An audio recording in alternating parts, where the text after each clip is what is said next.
you're making 400 and then you only have $2 million in assets. The first financial mechanic is you can only take a 4% distribution. And it doesn't matter if you own real estate or you own equities or bonds. You take out more than 4%, when the market's volatility hits in whatever market you invest in, you could potentially run out of money. So you feel like you have a lot because it's $2 million, but you're making $400,000 a year, and $2 million is only going to replace $80,000 of your income. That's a big difference. You can't hang out with the people at the country club anymore. You may not be able to live in the same neighborhood. You may not be going to the same church. You might have to move to another part of the country to pay your bills. That is not my idea of a good life for the rest of my life, and nor is it for many of our clients. But because they're not taught that simple mechanic of the 4% distribution rate, even if you're getting 8 or 9, or you're buying properties with a cap rate of 10, it does not matter. You can still only consume 4, because one day that property is going to need a new roof.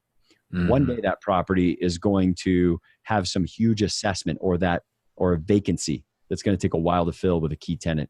Those are the things that we want our clients to be prepared for. Understand the 4% mechanic, because that person making $400,000 a year will need $10 million to replace it. Welcome to the Wealth Through Real Estate Investing podcast, your source for real-world strategies focused on creating long-term wealth, cash flow, and financial freedom through real estate. Through guidance, tips, and stories of highly successful real estate investors and thought leaders, we provide you the tools to succeed and reach the lifestyle you always wanted. And now your host, Dwaine Clarke.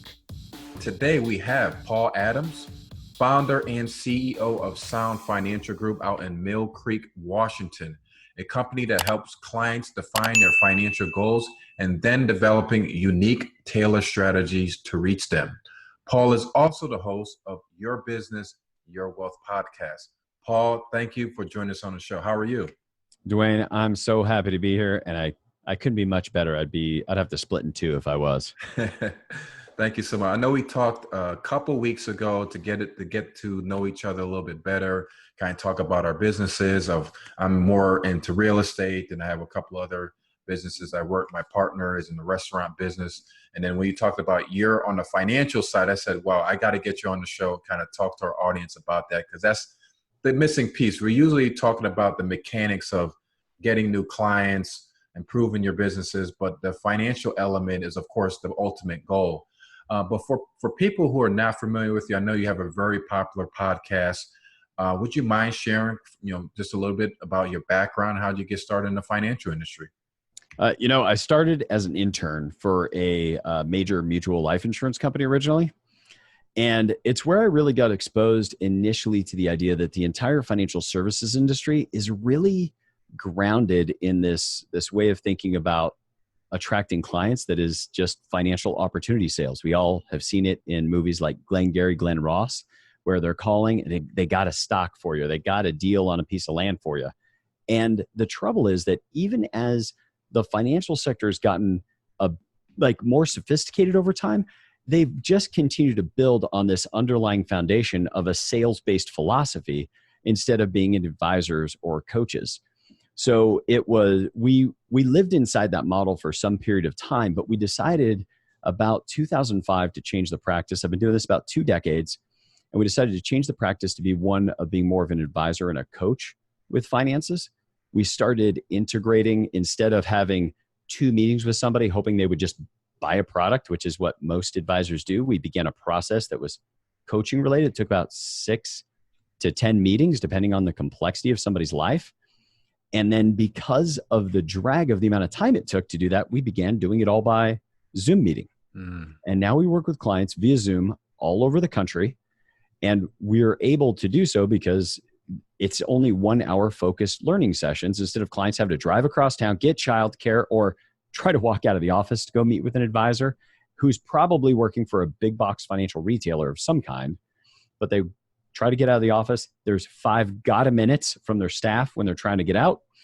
And then they finally get to the office. And after about 2 meetings where there's half an hour, 40 minutes of commute on either side and childcare, people say, I just want to do something. And the consumers end up forcing the advisor to sell them something. So we instead designed a coaching and educational based process we use that really separates us from that sales-based philosophy that so many financial firms have. And that's very key, because a lot of people associate the financial industry. If you see like the movie Wolf on Wall Street, where it's just like this high pressure sales. So people are like getting intimidated because that's like what people mentioned. You mentioned, Glenn, the ABCs or whatever that other movie was. And it's just like, every time I see that, I always think of those high pressure sales, stockbrokers and investment advisors. They're just trying to shove stuff down your throat. And with your way, it's more like, let's have a conversation, build over time, in the convenience of your own home or in the convenience of your own office, a little bit more relaxed setting to kind of build that relationship. And then you add in the coaching element as well, which is key as well. So I kind of like that approach, and, God bless the internet and technology that we can actually do this type of stuff now. Absolutely. And in fact, I just started smiling uncontrollably when you mentioned Wolf of Wall Street, because we have a friend of the family who's a firefighter and super nice guy. But he saw Wolf of Wall Street, and the next time he saw me, he says, "I know what you do for a living now." He's like, "I didn't know that you could do X, Y, and Z, like these unfathomable acts." And he's like, "Where's your Lamborghini?" And I was like, "That is not what I do with my days. This is not what I do when I go to the office." Yeah, it is. Yeah, it is a very, if you're a very sensitive person, to watch that movie. But again, it's very entertaining, and not all financial advisors are like that. But again, it's, that's how it used to be in some firms. Absolutely. In fact, they couldn't even edit that movie enough to ever get it on late night network TV, I don't think. That's insane. So kind of like your build, I noticed that you said you started out as an intern. Mm-hmm. Is there any like mentors or coaches in your life that kind of help you to develop you over your career? Yes, but it was very unconventional. So I was 18 years old when I got into the industry, and I was going to school at UNLV at the time. And everybody that would be a traditional mentor, say for what I was doing, like a finance professor or a sales manager or something like that, ended up just not working for me. And I'll give you an example. It was 1999, and I had a professor who will go unnamed, but he literally said in the class, we're doing retirement plans and building these case studies. And he says, clients can expect about an 18% year over year rate of return on their money with a good growth mutual fund. And now I was already licensed. I got my licensing as a part of this internship. So I raised my hand and I said, "Hey, hope this isn't too silly of a question, but if I tell people more than 12% rate of return, which because of what I understand about long-term financial returns, I'm even hesitant to say 12. Mm-hmm. But if I say more than 12, I lose every license I have in my career. How are you teaching in a finance class at the university level that people could expect 18? And he says, the regulators haven't caught up with the new economy. Oh. And I was like, I got to get out of here. And so something unique happened to me, which was I ejected myself out of the traditional college experience about 18 months in. But I had a way I was feeling that was just super feeling less than everybody else. So because I didn't have a document on the wall saying I was smart, I decided that at that point I needed to be the smartest person in the room. Not something I feel like I need to be the smartest person in the room anymore, but that was my decision when I was 20. And I studied vehemently, and I went out of my way to actually travel to get some of the best coaches in the world to work with me. Those were mainly my mentors. And as a result, I was spending about 4 years. I spent $40,000 a year of my own money getting all the best coaching that I could get so that I could bring the best value to my clients possible. And I ended up getting more mentors from being not people that were like my senior or my manager or something like that, but people that I paid because I needed people whose only interest was my continued success so I could continue to pay them. Nice. Yeah, that's definitely made sense. And like I said, that along with all the listeners as well as myself, it's just like kind of for me to get to the next level, learn from their mistakes, and mentorship and coaching definitely put me to that level. Could you mind kind of talk about your company, Sound Financial Group? Like you have a team with you, or I understand you have a partner that you do the podcast with. Do you mind introducing them as well? Yeah, you bet. So we have 3 total advisors, myself, Corey Shepard, my partner, and another gentleman, Jeff Miller, who's been with us now. He's closed in on 2 years. It was actually a client of ours. We were very clear that we wanted to just bring super high value advice to clients. We didn't have an interest in recruiting brand new people to the business. And He was a client who at 48, now here's the thing, he didn't know, but by 48, he had already built a balance sheet good enough that he never needed to work again. He just knew he could go without working for a while. Now his wife is a super successful executive and runs a $63 million part of a business for a huge publicly traded company. And yet he just couldn't kind of find the next thing that really felt like it resonated with him. And so on their annual review, I said, Jeff, you've already proven the chops to be able to build your own balance sheet good enough that you never have to work again. Why don't you just come and teach other people how to do it? And his eyes lit up. He said, but I don't have any experience. I said, I might have 2 decades of experience, but you, my friend, have the swagger of my money's handled. How about yours? And I said, and I think people could really benefit from that. And he was actually on one of our recent podcasts. If people want to check it out, it's Meet the Millionaire Next Door. And for all the reasons you'd imagine, we've gotten great feedback on it. And then we have a couple of staff, some virtual assistants, but we've literally now deployed where we are totally location independent, in part because I have a 1-year RV trip planned with my family starting June 1 of 2020. Nice. I like that. As far as like kind of in general, you always read about in the newspapers and online is regarding the retirement crisis where people are kind of not ready to retire due to certain circumstances, a whole bunch of different stuff. But would you mind kind of breaking down, because like I said, I'm not an expert, you're the expert on that, as far as like, what do you see the retirement industry in total and kind of what's some steps for us to kind of curve that? We'll kind of get a little deeper into the conversation there. Man, I'll tell you. So this is where I could get real passionate. And if you see me soapboxing too much, just like kick it out from underneath me. I'll be all right. But yes, people are not prepared. And the reason people are not prepared to a great degree is people just don't understand what I would refer to as basic financial mechanics. Now, these basic financial mechanics are not, I say basic as if people should know it. And the problem is financial institutions don't teach it. You see, they want to teach everybody something enough to have them buy the next product. And up to and including, this is a little bit like edgy in my industry, but even the people that are like, well, I'm a fiduciary advisor because I just manage money or I just charge a fee up front, both things that we do, except that they literally are just selling the asset under management model because they're only having a couple of meetings with somebody and finding out, this much information about them. Like they're finding out slightly more information about the client than the radio show the client could have called into instead. And as a result, they're managing the money. But here's the problem. Most people are not balance sheet wealthy. They are what you might call an aspirational, or at least that's what, unfortunately, rest his soul, Dr. Thomas Stanley died, I think, August of 2015. He's the one that wrote The Millionaire Next Door. And he also wrote the book, Stop Acting Rich and Start Living Like a Real Millionaire. Probably one of the best books people could read because he shares with us how much there's these glittering rich. So just pick anybody on Instagram who's posting about their lifestyle, et cetera, that people try to mimic little chunks of the glittering rich lifestyle. And they end up with a high level of income. Most of our clients make between $300,000 and $2 million a year of annual income.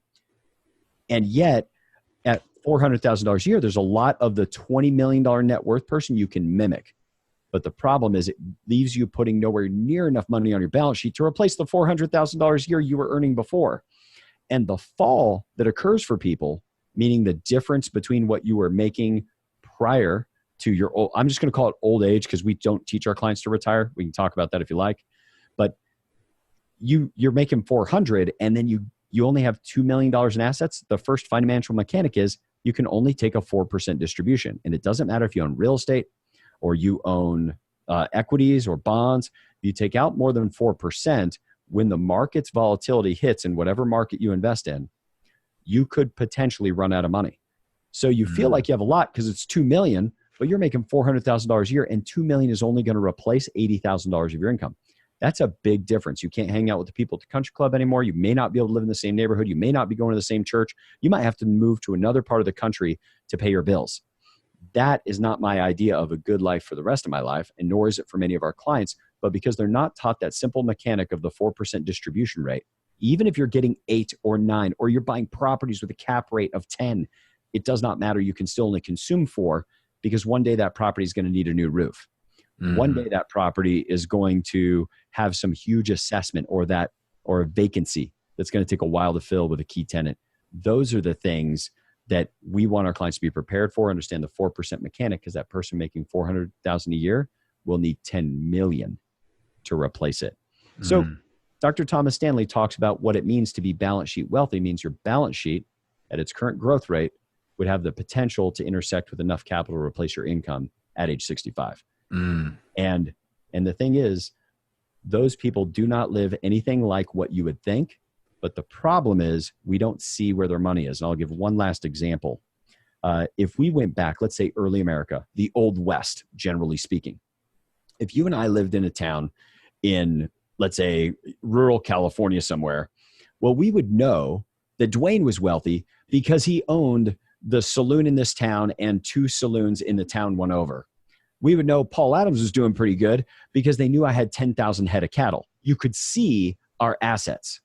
And that's been the case for millennia, except only in very, very recent time do the things that build wealth are not the same things people can see. Now, we have a deep biological need to do what? Shake our tail feathers. We're like peacocks. We have a biological need to show that we're healthy and successful, all that. The problem is the thing that makes us financially healthy and successful, nobody else can see. What they see are the things that are the opposite of health, but look like health. Big house, Tesla or 2, slamming vacations, all that. And we have no idea. Most of those people's lifestyles look very, very good, according to Dr. Thomas Stanley. But what I would say is they're more like a hollow chocolate Easter bunny. When you first got one of those, you're like 4 years old and the thing's 1.5 feet tall. And you're like, oh my gosh, it's so, and you break the ear off. You're like, this thing's hollow. That's how most of those balance sheets look when those people are, and I would give them credit, when people are courageous enough to have a conversation with us, and they're willing to, we have an application process, but they're willing to apply to become a client, disclose their financials. Many of them are much further behind than they knew, except they had to be brave enough to make the disclosure to somebody else to help them get located and get coached. And that takes a lot of courage. Yeah, that's the biggest thing. And that was actually going to be my next question. You actually kind of led into that, is building up the courage, because we really sometimes don't know, but when you see something like Instagram or on TV, sometimes it's just hard for people to kind of break those routines and habits of kind of spending stuff. And when you actually come down and break down the numbers, you actually say, honey, we're actually spending a lot of money. We need to really look towards the future. Many people have children, or they want to have, different accounts for different things, health and education for the kids. And they're not really thinking that far ahead. So you would suggest the first thing is kind of to be honest with you, have a self-assessment, talk to you, and then it's going to probably be some lifestyle changes. Is that something you're suggesting? Here's the funny thing that we've noticed. We teach clients to start out by just setting up what we call a wealth coordination account. The wealth coordination account is, as you might imagine, people that make a lot of income tend to do this. No one's taught them to do a ton of strategy. Here's what the future needs to look like. Here's how much capital at work I need. It's just, I'm setting aside more money than I'm making, and it's going into a holding tank. And then an opportunity presents itself, or a salesman comes and offers something to me. And then I got enough surplus to do that. I'll do it. And people repeat that process over and over again, especially once you get over that about $420,000 of annual income. That puts you in the top 1% of all households. It's very easy. Build surplus, deploy, build surplus, deploy, non-strategic. First thing we do is teach clients to make a commitment. And I don't care if it's $25 a month to start with. If people are getting coached by us, or if they listen to our podcast, you just take some amount of money every month and put it toward asset building, not savings. And we have a whole strategy is why we don't use the word savings, but we need to put it toward asset building. We put it in the wealth coordination account, whatever amount they start with every month, but that wealth coordination account becomes a buffer against all of our other money. This is money that's going to buy assets, and we become less susceptible to somebody convincing us to buy an asset with more money than we have, which oftentimes ends up as liabilities. Letting that build, realizing we need to buy assets with it. And then when those assets have profitability, like somebody investing in a piece of real estate, put your money in your wealth coordination account till it's enough to buy a piece of real estate. It buys the real estate. When the real estate has cash flow, where should it go back to? The wealth coordination account to get redeployed back out. Otherwise, it ends up in the household checking when an asset has profit. We feel a little more flush Feeling good? Like, honey, why don't we head to Hawaii? It'll be great. We've been, come on, we've been doing good. And that money gets what we call lost in the sauce of life. So simple things. As soon as somebody sets up a wealth coordination account, we do not encourage budgeting in the typical sense at all. Just setting an amount of money you're committed to putting in a wealth coordination account. And we've spent our entire lives making it on what's left over.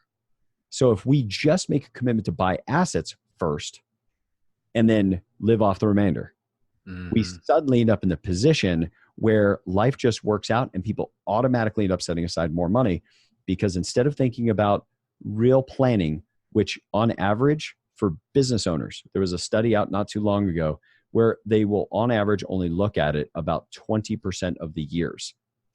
Like that means 1 in 5. Wow.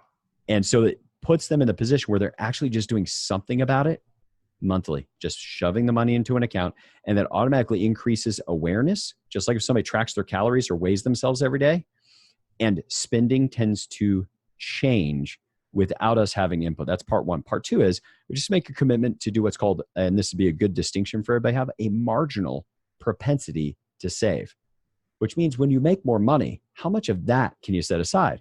Which means you get to enjoy more money every time you make more money.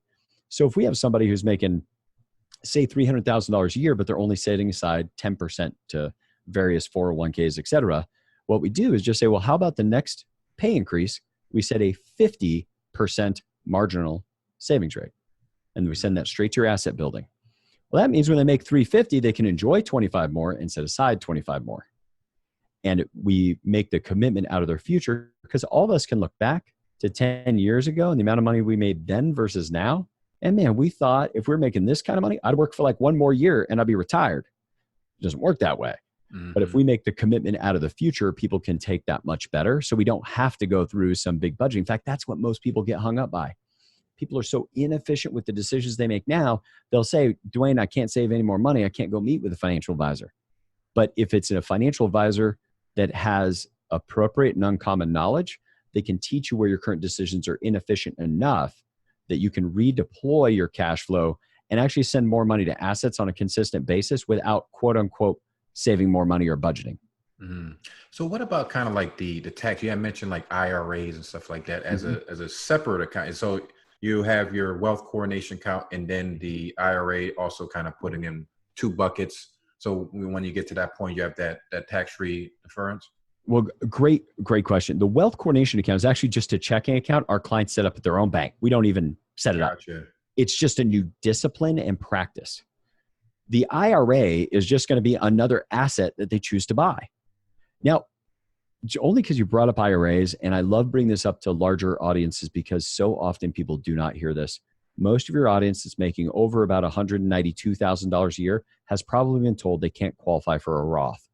And the thing that I would encourage all of them to realize is you probably can put money into a Roth IRA. That's the one that's totally tax-free in your old age. You can set that money in there. There's a procedure. It's called a backdoor Roth. It's all within the limits of the IRS. It's just financial institutions do not teach their advisors to do it because it requires the advisor to do twice as much paperwork to only take on another about $6,000 of assets to manage. Imagine if you're one of those big box financial retailers with locations all over the country, how much that would weigh down your administrivia if every client knew to do that. So they don't teach it. Vanguard doesn't even show it on their website. Did you know you could do a backdoor Roth? Because it's twice as much work, no more money under management, which is most of the efficiency of large financial institutions to their shareholders, is bringing on as much money as they can for the least amount of work. We just believe that 10 years from now, when clients who thought they couldn't do that are doing it for them and their spouse, which is like $12,000 a year every year, say for 20 years, all inside tax exempt accounts, and then compounding them forward without any taxes, it is a tremendous wealth building tool that not enough people talk about, and everybody thinks they can't do it once they make over 190 as a household. You had talked about, I was trying to read some more about it and kind of learn more about it. So hopefully you can be able to explain it, is your investment philosophies of the wealth design process. Could you explain that? And then you had another one, the evidence-based investing. I'd love to hear more about that. Yeah. So our wealth design build process is really taking and getting ourselves away from the sales-based philosophy of our industry, which is just, it's in every nook and cranny of the business. I'll give you an example. We have what's called wholesalers call on us constantly.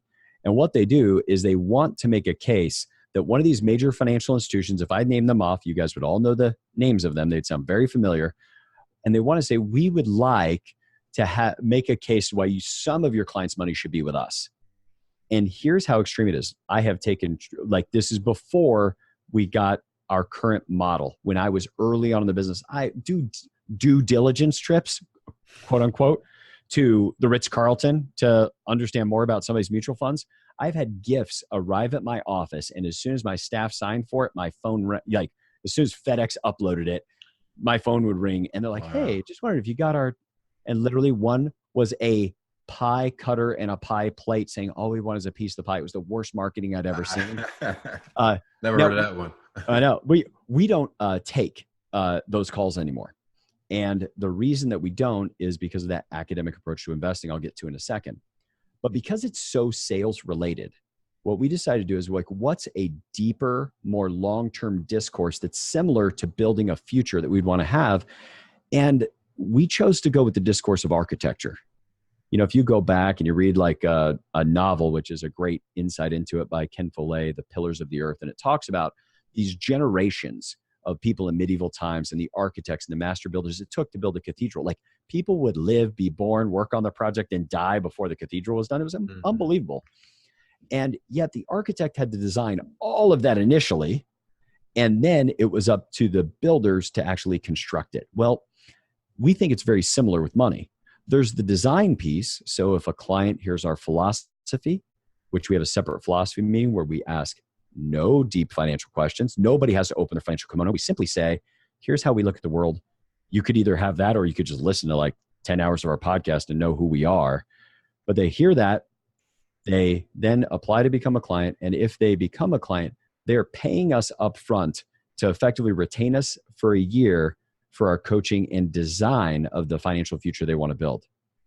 Then it's just like hiring an architect. You pay $60,000 to an architect to build a building for you.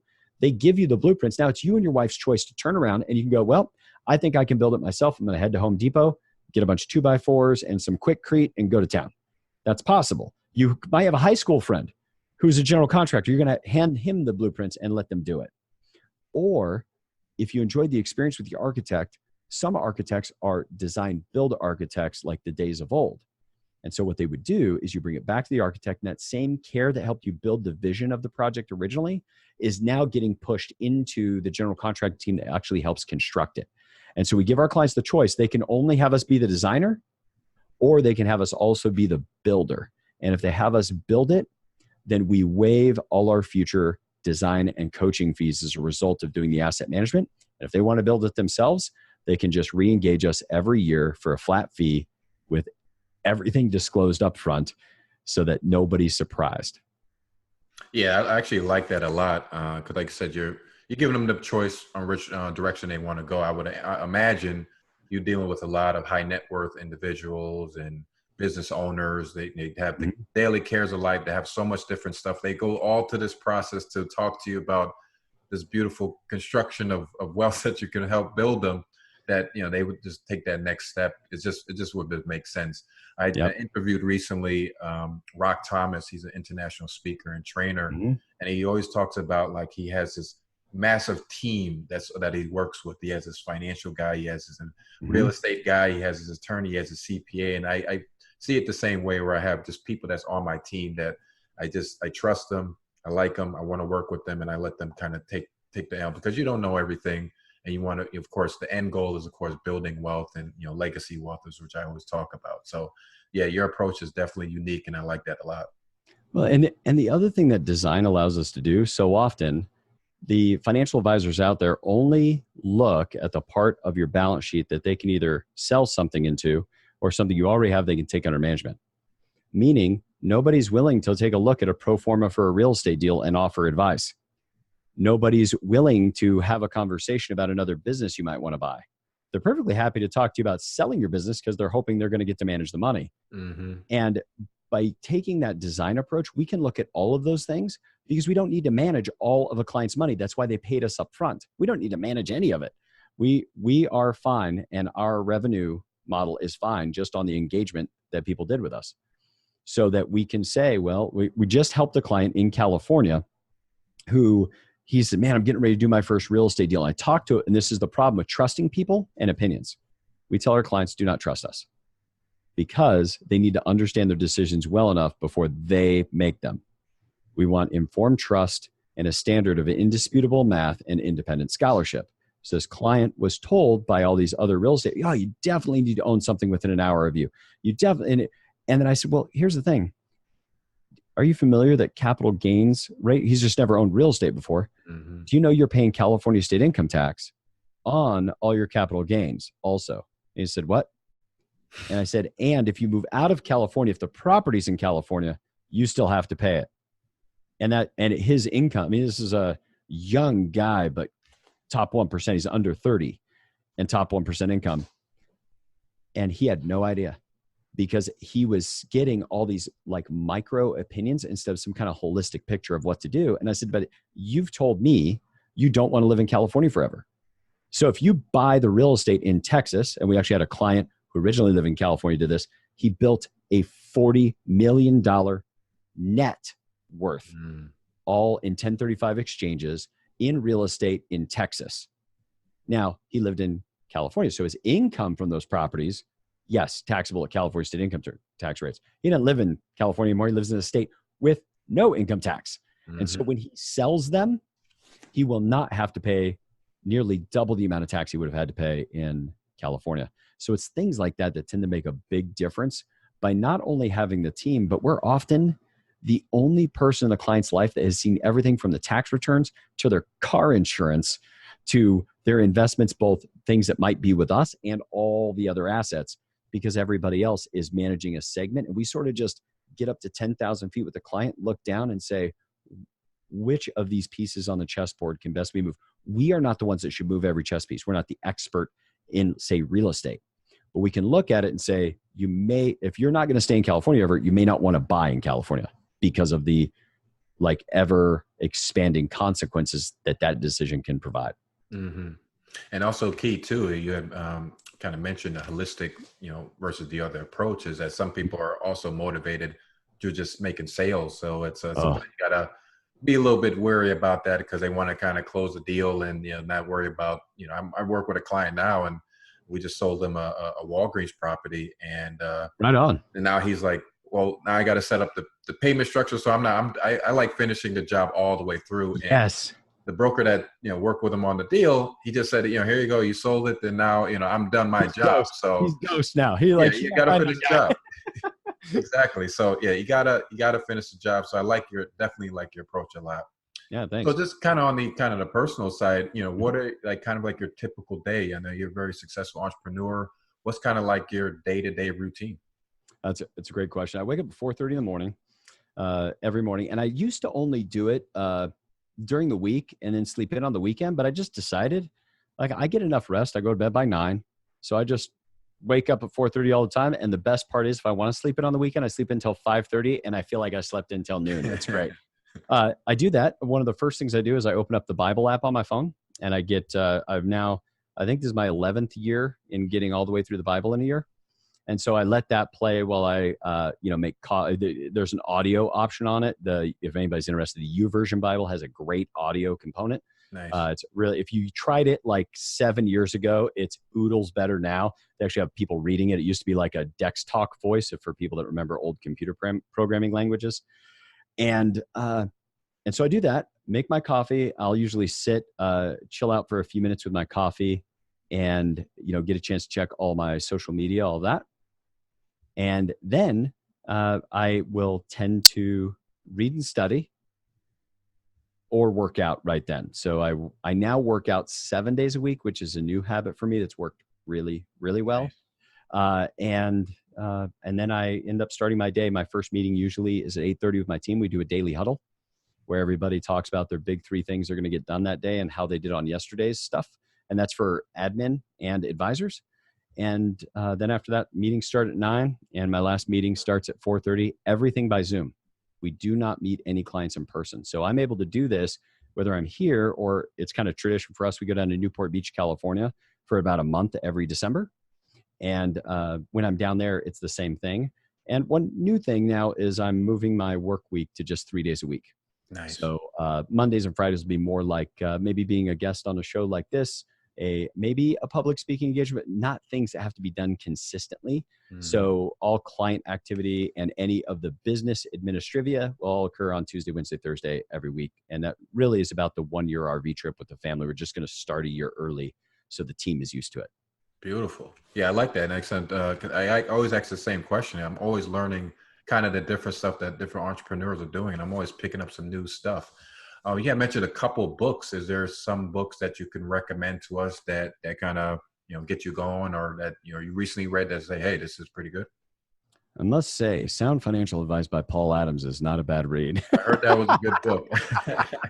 And incidentally, if anybody wanted that book and wanted to get it for free, if they get a chance to listen to an episode of our podcast and they just give an honest review, send me a screenshot to it of that review to info@sfgwa.com. My staff checks that email, and what they'll do is just put your mailing address in, and they'll send you a copy of my book. Nice. What is another one I read very recently? One I'm enjoying right now is a book by a former Olympic gold medalist called Distraction Proof Advisor. And the reason I share is not because everybody would want to listen to it, but really something I learned when I heard him speak that was just exceptional. And when he was competing in the New Zealand Olympics, it wasn't the he lived in New Zealand at the time, and he was the first person to ever win a gold medal for New Zealand ever, or ever to win a medal for New Zealand ever. And he ended up coming in as either second or third. But this was the most compelling part about it. Think about this for a moment. You train for like 13 years of your life for a 2-minute race. And then on top of it, he mentioned it every year, just kind of a tradition he has. He and his dog go down in the basement and watch the video of it.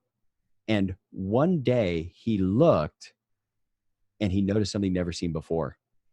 The guy who came in fourth, I think he came in third and the guy came in fourth. In the video, he noticed something. After years of doing this once a year, the guy looked up and looked at my buddy, Paul Kingsman. Looked at him. That cost him because Paul won by 4/100ths of a second. Wow. And I think it speaks to the importance for all of us to really concentrate. I don't mean concentrate like to like squint your eyes and focus, like remove all diluting factors. Concentrate. Focus is putting all your energy in one direction. Concentration is making sure you get everything out that's not contributing to what's important to you. And then, of course, I have loved Tribal Leadership is an amazing book. Start with Why is an amazing book. And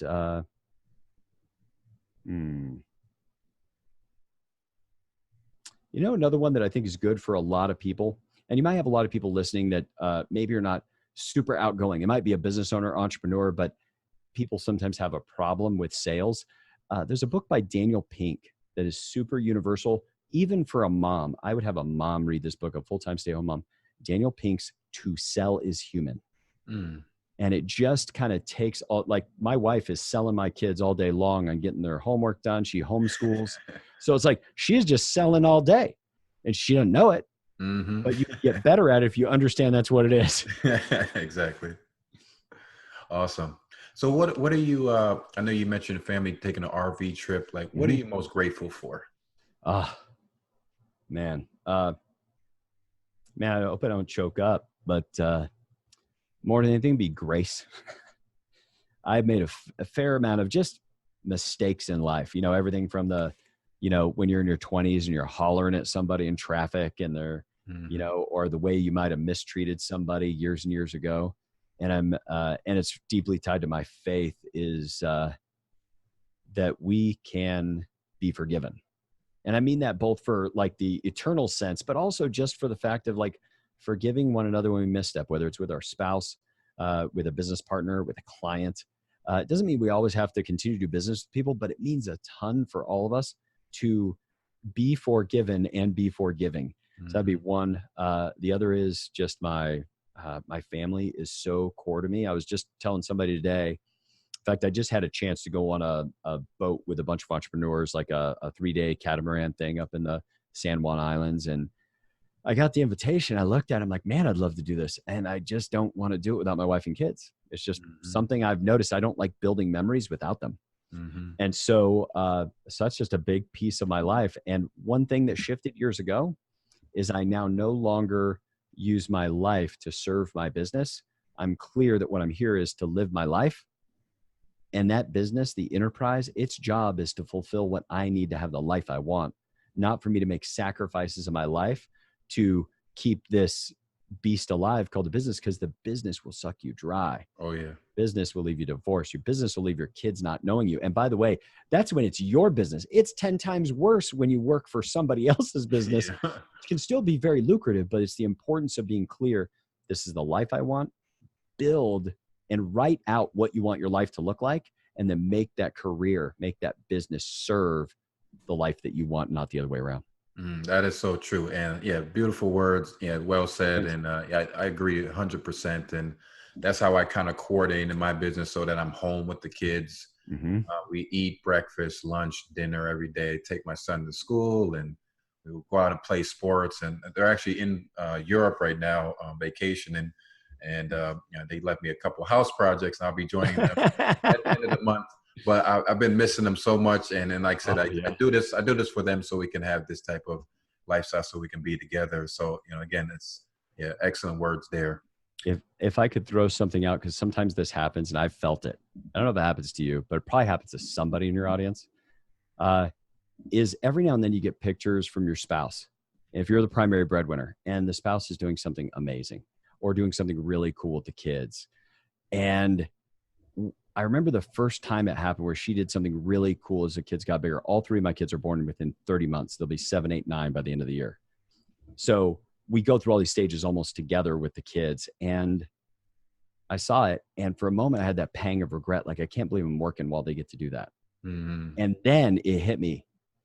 They get to be there doing that because I'm here doing this. Absolutely. And it made my career, although I still need to make sure the business and career still serve my life. It's that awareness that all of it's possible that's happening because of how I choose to serve my family. Absolutely. Yep. Amen. And I love that story about your family being out there and you getting to go join them. Yeah. Looking forward to it. So, but Paul, thank you so much. We have a lot of insightful information for the investors, entrepreneurs, business owners on the show. I really appreciate all the advice that you give us. Again, please reach out to Paul Adams and his company, Sound Financial Group, if you just want to have a conversation with him, learn more about his company and his philosophies on wealth building and financial freedom. Again, Paul, thank you so much again for joining us on the show, and we'll look forward to connecting with you soon. All right. Look forward to it. Thanks, Dwaine. Take care. Thanks for joining us on this episode of the Wealth Through Real Estate Investing podcast.